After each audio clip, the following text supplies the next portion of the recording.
avant mars, sous une pluie d'Anjou qui ne s'excusait de rien, Vivienne de Montsorin se tenait dans l'allée de gravier du domaine d'Orvigny et regardait l'homme qu'elle aimait lui mentir en face. Elle avait 26 ans.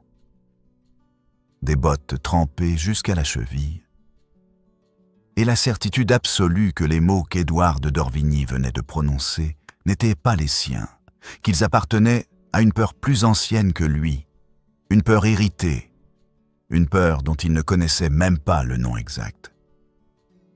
Elle avait vu ses mains se fermer avant qu'il parle. Elle avait vu ses yeux se détourner une fraction de seconde, juste avant, le genre de détournement qu'on ne fait pas quand on dit une vérité, seulement quand on en cache une. La pluie frappait les graviers entre eux avec une régularité indifférente. Et Édouard de d'Orvigny, 31 ans, maître de ce domaine depuis l'âge de 16 ans, homme que 2 saisons n'avaient pas suffi à déchiffrer entièrement, se tenait là dans l'allée et portait sur le visage l'expression de quelqu'un qui vient de faire quelque chose qu'il ne peut pas défaire. Il ne le savait pas encore. Il le comprendrait en avril. Mais en mars, sous cette pluie, entre ces 2 personnes qui se taisaient, quelque chose se brisait qui ne se réparerait pas simplement. Et la question n'était pas si cela se réparerait, mais à quel prix, et combien de temps il faudrait, et combien de mensonges supplémentaires il faudrait d'abord fabriquer avant que la vérité accepte de se montrer. L'allée de gravier du domaine d'Orvigny était longue d'une 50aine de pas, bordée de cerisiers qui n'avaient pas encore leurs feuilles.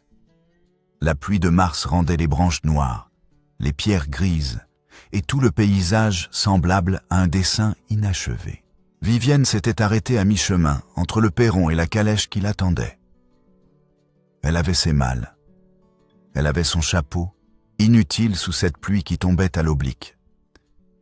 Elle s'était retournée vers Édouard, qui était resté sur le perron, et elle lui avait dit ce qu'elle avait décidé de lui dire depuis la veille au soir. « Dis-moi quelque chose de vrai avant que je parte », dit Vivienne. Édouard descendit les 2 marches du perron et s'arrêta dans l'allée. La distance entre eux était de 10 pas. La pluie collait ses cheveux sur sa nuque à elle. Il vit la ligne de son cou, la façon dont l'eau dessinait quelque chose sur sa peau. Et il détourna les yeux. Ce détournement eut lieu avant qu'il parle. Une fraction de seconde, pas davantage, mais Vivienne le vit.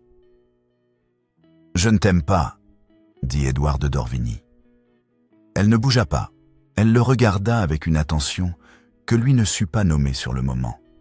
Pas de la stupeur, pas de la douleur visible, quelque chose de plus précis que les 2. Elle le regardait comme on regarde quelqu'un qu'on vient de comprendre entièrement et dont la compréhension ne procure aucun plaisir. « Si tu le dis, » dit Vivienne. Elle se retourna vers la calèche et marcha.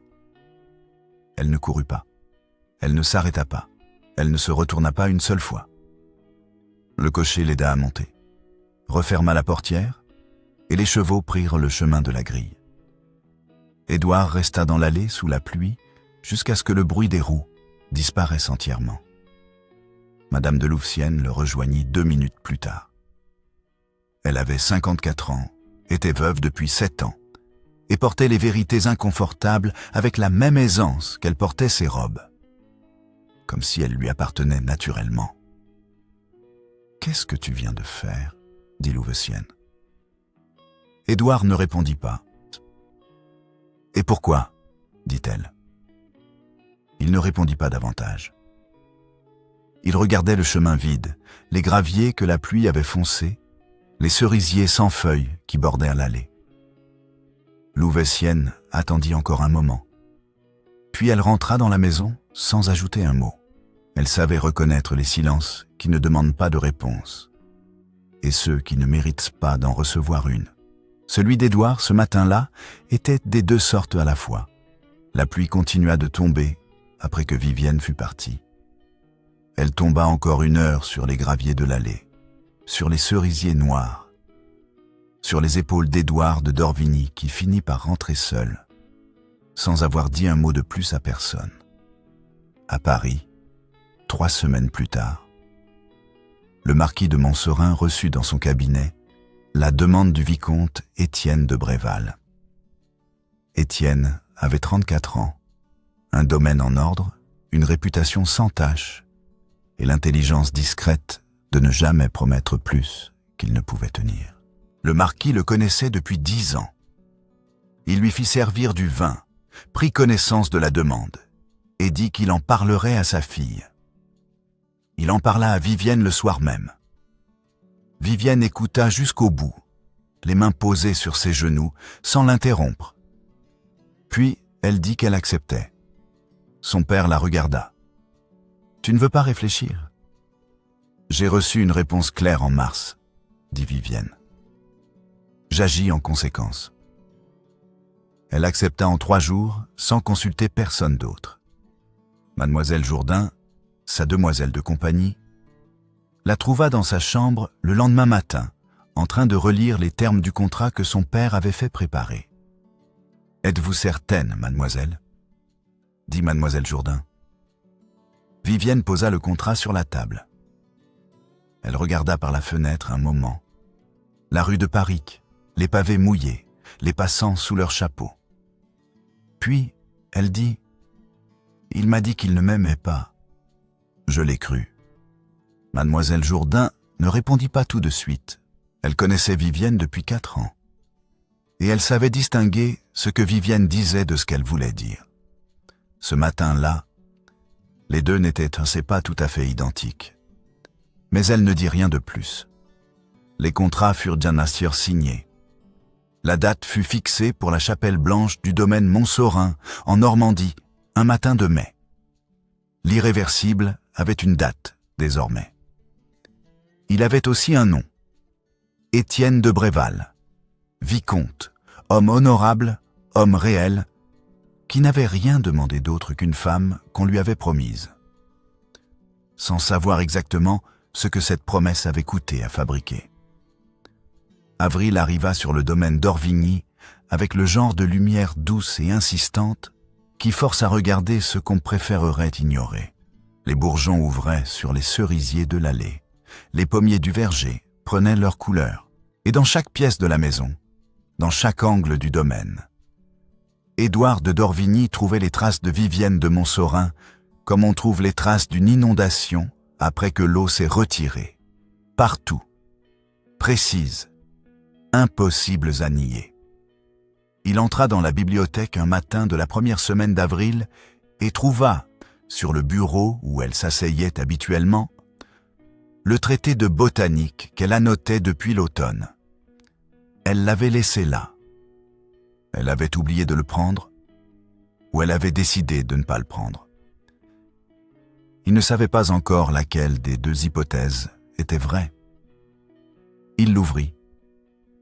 Les marges étaient couvertes de son écriture, des lettres penchées vers la droite à l'encre bleue, serrées et précises, avec des flèches qui reliaient les notes au texte imprimé. Il tourna les pages lentement. Elle avait annoté le chapitre sur les maladies de l'écorce.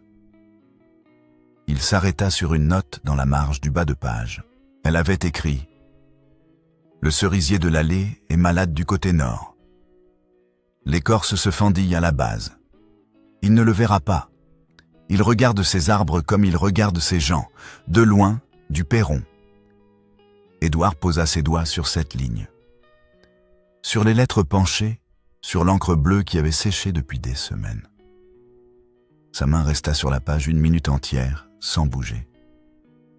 Puis, il referma le livre, le posa exactement où il l'avait trouvé, et sortit dans l'allée.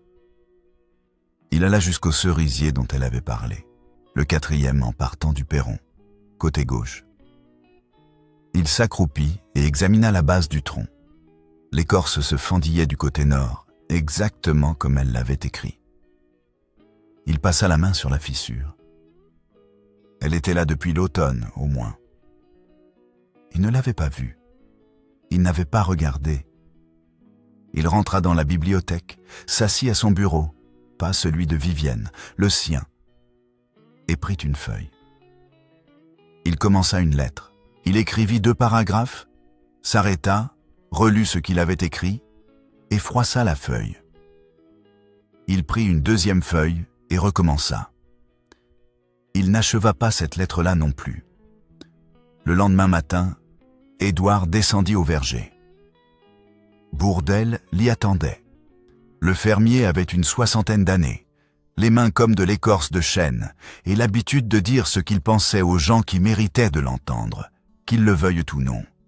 « Belle récolte qui s'annonce », dit Bourdelle en montrant les pommiers.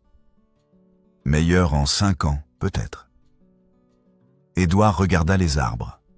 « Qu'est-ce que vous avez changé ?»« Rien de moi-même, » dit Bourdelle. « C'est mademoiselle qui m'avait conseillé de tailler plus tôt l'automne dernier. Elle m'avait dit que les pommiers de ce côté-ci du verger perdaient leur sève trop tard dans la saison, que ça fatiguait l'arbre avant l'hiver. Elle avait regardé les branches. Pas depuis le chemin, de près, en dessous. Édouard ne dit rien. Quand elle posait des questions, dit Bourdelle. Des vraies questions. Comme quelqu'un qui veut comprendre. Pas comme quelqu'un qui vérifie. Vous donnez des ordres, monsieur le comte. Ce n'est pas la même chose. Bourdelle n'avait pas dit cela pour blesser. Il l'avait dit parce que c'était vrai, et parce que dans son esprit, une vérité utile valait mieux qu'un silence confortable. Il retourna à ses pommiers. Édouard resta un moment dans le verger, à regarder les arbres que Vivienne avait conseillé de tailler. Les arbres qui donnaient leur meilleure récolte en 5 ans parce qu'elle avait regardé de près et posé des questions. Il remonta à la bibliothèque. Il y avait une 3e feuille sur son bureau. Il ne se souvenait pas de l'avoir prise, mais elle était là. Il s'assit et commença une 3e lettre. Il écrivit plus longuement cette fois. Il écrivit sur le cerisier, sur les pommiers, sur la note dans la marge du livre. Il écrivit qu'il avait menti en mars. Il écrivit qu'il savait pourquoi il avait menti. Il ne l'envoya pas davantage. Louvecienne le trouva dans cet état en fin d'après-midi. Les 3 feuilles sur le bureau devant lui. Les 2 premières trop froissées puis redépliées. La 3e intacte. « Tu écris à qui ?» dit Louvecienne.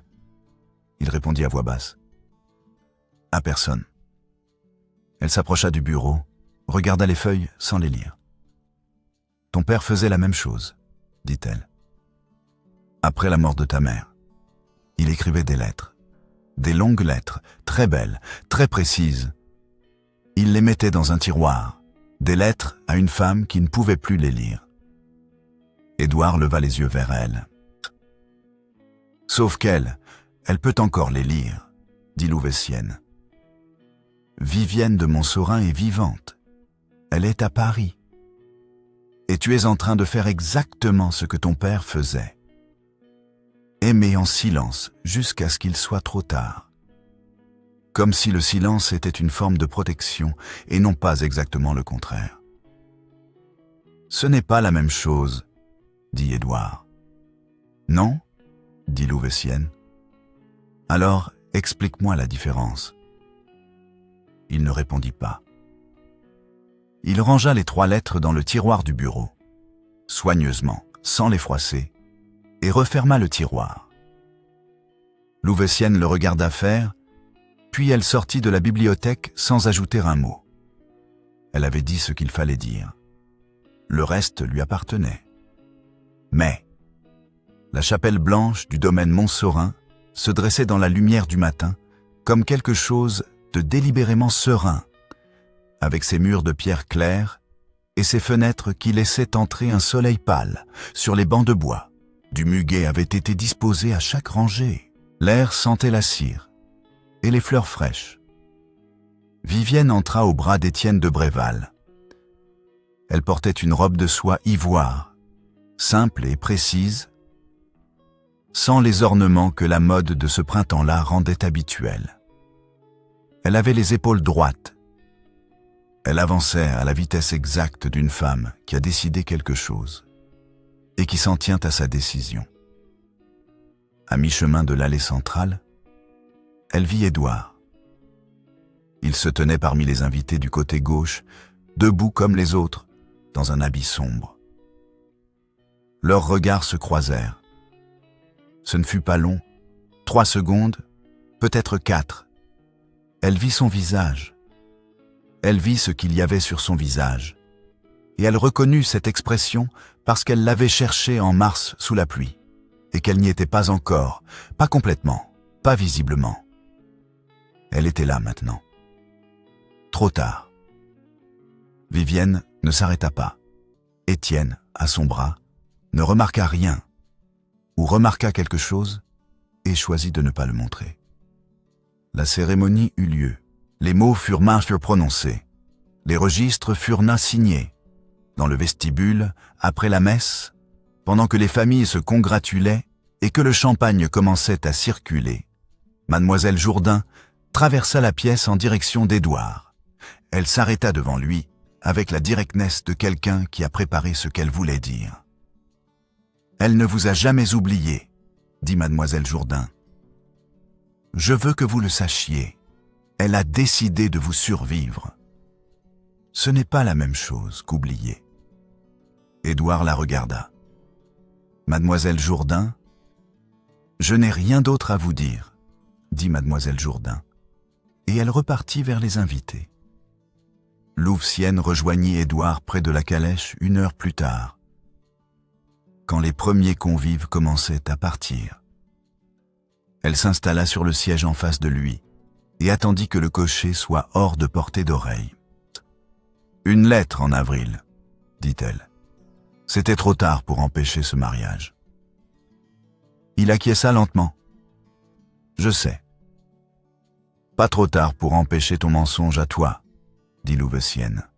« Pas trop tard pour dire « J'ai menti en mars, sous la pluie, parce que j'avais 16 ans quand mon père est mort de chagrin et que j'ai cru depuis lors que l'amour était une façon de mourir. » 3 lettres écrites, aucune envoyée.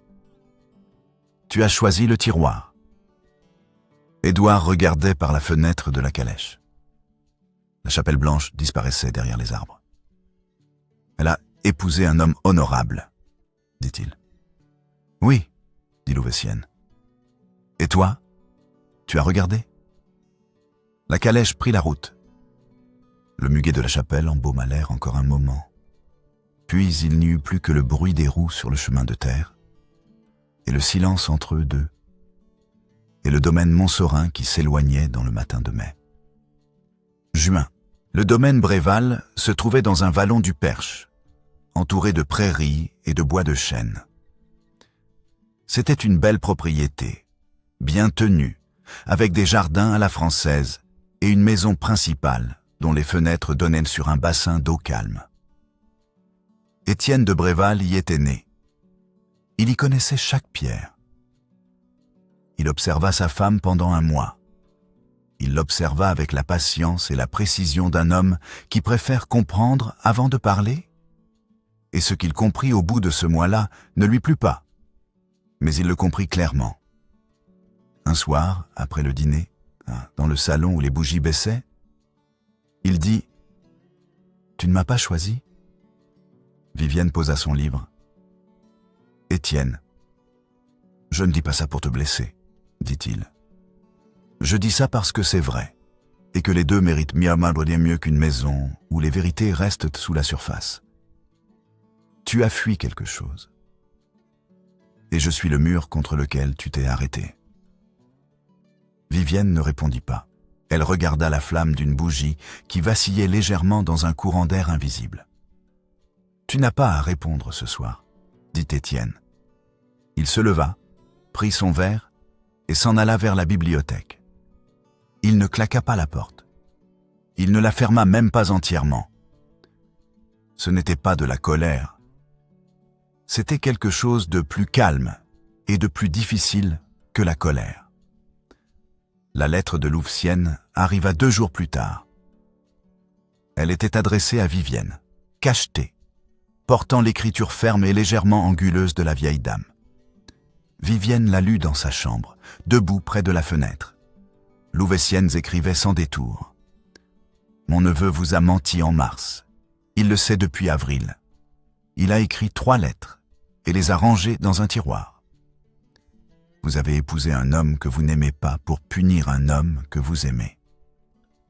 Je vous dis cela non pour vous accabler, mais parce que vous êtes intelligente et que vous méritez une vérité complète.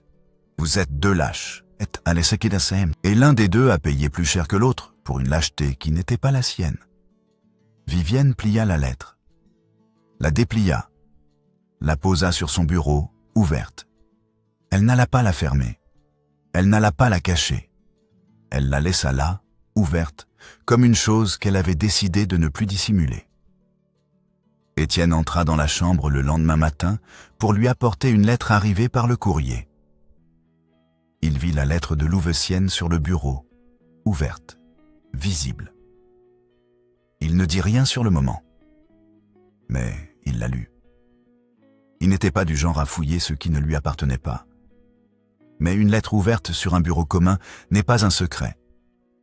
C'est une invitation à comprendre. Il la lut une fois, soigneusement, puis il la reposa exactement où elle était. La semaine suivante, une lettre arriva du domaine d'Orvigny, en Anjou, adressée à Mademoiselle qui connaissait les pommiers. L'écriture sur l'enveloppe était celle de Bourdelle, maladroite, appliquée, avec les majuscules trop grandes. Le nom de famille qu'il avait écrit après Mademoiselle était de d'Orvigny. Étienne vit l'enveloppe sur le plateau du courrier, avant que le domestique la porte à Vivienne. Il lut le nom. Il regarda l'enveloppe un long moment, puis il fit ce qu'il avait décidé de faire depuis la nuit où il avait dit à Vivienne qu'il était le mur contre lequel elle s'était arrêtée. Il écrivit à Édouard de d'Orvigny. Une lettre courte, polie, formulée comme une invitation ordinaire à dîner au domaine Bréval la semaine suivante. Il ne dit pas à Vivienne qu'il avait écrit. Le dîner eut lieu un soir de la mi-juin, quand la lumière durait jusqu'à 9 heures, et que les jardins du domaine Bréval sentaient le tilleul. Il y avait 6 convives, des voisins, un cousin d'Étienne, et Édouard de d'Orvigny, arrivé en fin d'après-midi par la route de Nogent. Vivienne le découvrit dans le salon avant le dîner. Elle s'immobilisa une fraction de seconde sur le seuil, puis entra dans la pièce et se tourna vers Étienne, qui se tenait à l'autre bout du salon et qui soutint son regard sans ciller. « Je l'ai invité, » dit Étienne. « Cette maison a besoin d'une conversation vraie. » Vivienne ne répondit pas. Elle prit un verre que lui tendait un domestique et alla se mêler aux autres invités avec la grâce précise de quelqu'un qui a été élevé pour ne jamais montrer ce qu'elle ressent dans une pièce pleine de monde. Le dîner dura 2 heures. Édouard parla peu. Vivienne parla de jardinage avec la femme du cousin d'Étienne, qui cultivait des roses anciennes en Beauce. Étienne fut l'hôte qu'il était toujours. Attentif, discret, capable de maintenir une conversation sans en prendre le contrôle. Personne ne dit rien de vrai pendant ces 2 heures-là. C'était convenu ainsi, tacitement, par les 3 personnes qui savaient pourquoi ce dîner avait été organisé. Après le dîner, le salon se vida progressivement. Les voisins prirent congé, le cousin d'Étienne et sa femme montèrent se coucher. Il était 10 heures passées, et la nuit d'été avait finalement pris possession du ciel. Étienne s'approcha de Vivienne et d'Édouard, qui se trouvaient à 2 extrémités du salon. « Venez, » dit-il. Il les conduisit dans le jardin, pas le jardin à la française visible depuis les fenêtres du salon, mais le jardin de derrière, plus sauvage, avec un banc de pierre sous un tilleul dont les fleurs embaumaient dans l'air chaud. Il alluma lui-même 2 lanternes qu'il posa sur le banc. Puis, il resta debout, les bras croisés, et il les regarda tous les 2. « Ma femme m'a épousé en mai avec les yeux d'une femme qui fuit, » dit Étienne. Et vous, vous êtes venu à notre mariage avec les yeux d'un homme qui enterre quelqu'un. J'ai lu la lettre de votre tante. J'ai vu le nom sur l'enveloppe de votre fermier. Il marqua un temps. L'un de vous va me dire la vérité. Maintenant. Ce qui suivit dura 4 secondes. Ce fut Vivienne qui parla la première. En mars, dit-elle en regardant Étienne, le comte de Dorvigny m'a dit qu'il ne m'aimait pas. Il mentait. Je le savais en l'entendant. J'avais vu ses mains se fermer avant qu'il parle, j'avais vu ses yeux se détourner. Je t'ai épousé pour lui prouver que je n'avais pas besoin de sa vérité. Que je pouvais choisir un homme qui me respecte, sans supplier un homme qui ment. Elle s'arrêta. Étienne tourna les yeux vers Édouard. « Et vous ?» dit Étienne. Édouard ne bougea pas tout de suite. Il regardait le tilleul au-dessus du banc de pierre, les fleurs jaunes qui pendaient dans la lanterne. Puis il dit « J'ai menti. En mars, sous la pluie. Je lui ai dit que je ne l'aimais pas parce que mon père a aimé ma mère et qu'il en est mort. 6 mois après elle. J'avais 16 ans. J'ai vu un homme qui aimait profondément se défaire en 6 mois comme une chose qu'on ne peut pas réparer. Et quand j'ai compris ce que je ressentais pour Vivienne, j'ai dit la seule phrase qui pouvait me sauver de la même chose. Il se tut un moment, puis continua. C'était un mensonge, le plus lâche de ma vie. Étienne dit « Et les lettres ? Votre tante a écrit à ma femme. 3 lettres en avril. Pas envoyées ? Parce qu'envoyer, c'était admettre, dit Édouard. C'était risqué, dit Vivienne. Sa voix était calme et directe. Et risqué, c'est précisément tout ce que tu refuses. Étienne resta silencieux un long moment. Il regardait le jardin, les lanternes, les 2 personnes devant lui. Quand il parla, ce fut lentement, avec le ton de quelqu'un qui pèse chaque mot non pour l'effet qu'il produit, mais pour sa précision. « Je mérite mieux, dit-il. Je le savais depuis le premier soir. On sent ces choses-là, quand une femme vous regarde et que ses yeux sont ailleurs. J'ai pensé que le temps s'arrangerait, que si je lui donnais le temps, les choses se déposeraient, prendraient une autre forme. » Il secoua légèrement la tête. Le temps n'arrange pas les mensonges. Il les durcit. Il se tourna vers Édouard. Vous l'aimez. Elle vous aime. Et je suis l'homme qui occupe la place que votre silence a laissée vide. Ce n'est pas un rôle que j'accepte. Étienne, dit Vivienne. Il se tourna vers elle. Et toi ? J'ai épousé une femme qui a construit un mariage pour prouver quelque chose à un homme qui n'était pas là. Lequel de nous 3 est le plus lâche ? Lui qui a menti, toi qui as fui ? Ou moi qui ai fait semblant de ne pas voir parce que c'était plus simple ? Personne ne répondit. Le tilleul laissait tomber quelques fleurs sur le banc de pierre. Une lanterne crépita légèrement. « Je ne vous donne pas ma femme, » dit Étienne. « Ce n'est pas un objet qu'on transfère. Je me retire d'un mensonge. Ce qui se passe après, ce que vous choisissez de faire ou de ne pas faire, ne me concerne plus. » Il prit une lanterne, laissa l'autre sur le banc et sortit dans la nuit vers la maison. Ses pas sur le gravier s'éloignèrent, puis disparurent. La porte du jardin se referma sans bruit. Vivienne et Édouard restèrent seuls sous le tilleul. La lanterne posée sur le banc de pierre éclairait mal, juste assez pour voir les contours, les visages, les mains. L'air sentait les fleurs de tilleul et l'herbe humide de la nuit. Ce fut Vivienne qui parla. « Tu as menti en mars. J'ai menti en mai. »« Non, » dit Édouard.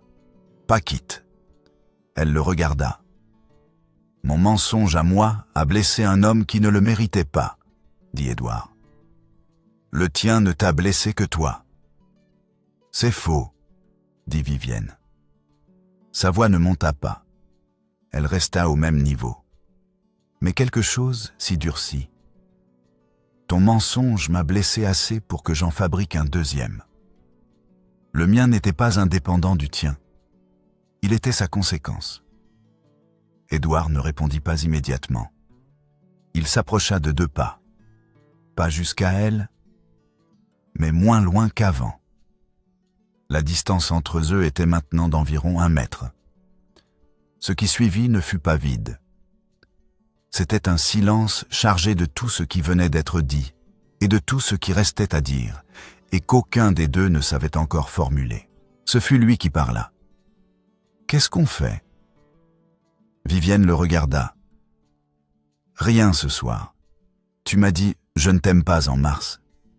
Dis-moi la vérité en juin. » Édouard leva la main vers son visage à elle. Sa main s'arrêta dans l'air, à quelques centimètres de sa joue, suspendue là, ne touchant pas. Elle regarda cette main qui ne touchait pas. Elle ne recula pas. Elle ne s'avança pas non plus. « Pas ce soir, dit-il. »« Non, dit-elle. Pas ce soir. » Il baissa la main lentement. Elle resta les yeux sur lui. « Je t'aime, dit Édouard. Depuis novembre, avant les pommiers de Bourdelle, avant le livre de la bibliothèque, avant le cerisier malade du côté nord. Depuis le soir où tu as pris un livre dans ma bibliothèque sans me demander la permission, et où tu as dit que les livres n'appartiennent pas à ceux qui les possèdent, mais à ceux qui les lisent. Depuis ce soir-là. » Vivienne ne dit rien pendant un moment. Puis elle dit « Ce soir, ça suffit. Le reste prendra le temps qu'il prendra. » Elle prit la lanterne sur le banc et marcha vers la maison. Elle ne courut pas. Elle ne se retourna pas. Mais cette fois-là, le fait de ne pas se retourner était différent de ce que ça avait été en mars. Pas une clôture, pas une porte qu'on ferme. Plutôt une façon de garder quelque chose intact jusqu'au moment où il serait possible de le tenir correctement. Édouard resta sous le tilleul dans le noir jusqu'à ce que la lumière de la lanterne disparaisse derrière la porte du jardin. Le lendemain matin, Vivienne trouva sur le rebord de la fenêtre de sa chambre, côté jardin, là où la lumière arrivait en premier, le traité de botanique qu'elle annotait depuis l'automne au domaine d'Orvigny. Les marges étaient intactes.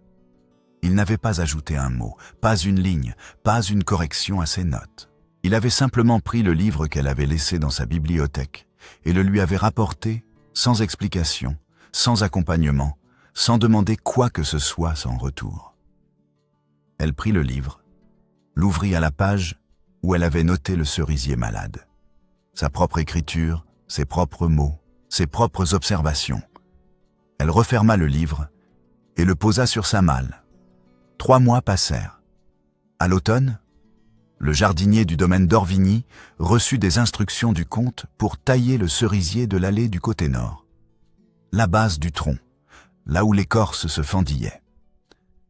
C'était une taille inhabituelle pour la saison, mais le comte avait été précis dans ses instructions. Le jardinier tailla. L'arbre, libéré de ce qui l'étouffait, commença à reprendre de la vigueur avant même que les premières gelées arrivent. Ce n'était pas un geste symbolique qu'Édouard avait posé pour elle. C'était un geste pratique qu'il avait posé parce qu'elle avait regardé de près et qu'elle avait eu raison. La différence était importante. C'était la première de ses observations qu'il avait suivies et la dernière dont il avait besoin pour comprendre ce qu'il voulait. Novembre arriva sur le domaine d'Orvigny avec un soleil pâle et horizontal qui touchait les graviers de l'allée sans vraiment les réchauffer. Les cerisiers avaient perdu leurs feuilles. Le ciel était d'un bleu délavé, presque blanc aux horizons. Il y avait du givre sur les herbes du verger le matin, et l'air sentait la terre froide et la fumée de bois. Édouard était sur le perron quand la calèche entra par la grille. Il descendit les 2 marches, s'arrêta dans l'allée. La calèche s'arrêta. La portière s'ouvrit. Vivienne descendit. Elle portait un manteau de voyage sombre et des gants de cuir. Derrière elle, le cocher commençait à descendre une malle du toit. Elle marcha jusqu'à lui et s'arrêta à 3 pas. « Novembre, dit-elle. Édouard la regarda. « Tu m'as dit que tu m'aimais depuis novembre, dit Vivienne. J'ai voulu voir à quoi ressemble ton domaine en novembre. » Il ne dit rien pendant un moment. Puis, il fit un pas de côté, pas vers elle, sur le côté, et la laissa passer devant lui. Elle gravit les 2 marches du perron et entra dans la maison. Il la suivit à l'intérieur.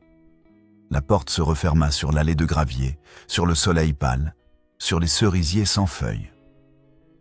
Dans le verger, Bourdelle et son fils faisaient la dernière inspection des pommiers avant l'hiver. Le fils vit la calèche, vit la malle, vit la silhouette de Vivienne qui disparaissait dans la maison. « C'est qui ?» dit le fils. « La demoiselle des pommiers, » dit Bourdelle. Il regarda la porte fermée du perron, puis les pommiers autour de lui. Les mêmes arbres, la meilleure récolte en 5 ans, les arbres qu'elle avait conseillé de tailler. Elle est revenue. Il reprit son inspection, puis il dit, à voix plus basse, presque pour lui-même. Le comte a souri quand elle est passée devant lui. Le fils attendit. « En 20 ans, dit Bourdelle. C'est la première fois. » Les pommiers restèrent silencieux dans le soleil de novembre. Le cerisier de l'allée, taillé du côté nord, portait déjà sous son écorce les premiers signes de ce qu'il serait au printemps. L'arbre ne le savait pas encore. Mais la vie était là, à l'intérieur, qui attendait sa saison.